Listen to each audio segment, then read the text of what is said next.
बहुत लोग तुम्हें भरोसा भी दिला देंगे हम तुम्हारे, लेकिन वो बस भरोसा है, सांत्वना है। तुम्हें संतोष बंधाया जा रहा है। जो अपने नहीं है वो तुम्हारे क्या हो सकेंगे? और कोई किसी का हो कैसे सकता है?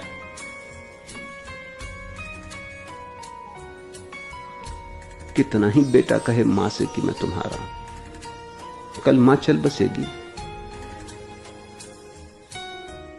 बेटा साथ नहीं जाएगा। कितना ही पति कहे कि सदा सर्वदा का तुम्हारा हूं, पत्नी मर जाएगी तो पति साथ नहीं मर जाएगा। कौन किसके साथ जाता है? ये सब बातें हैं, जरूरी हैं, क्योंकि आदमी बड़ा बेचैन।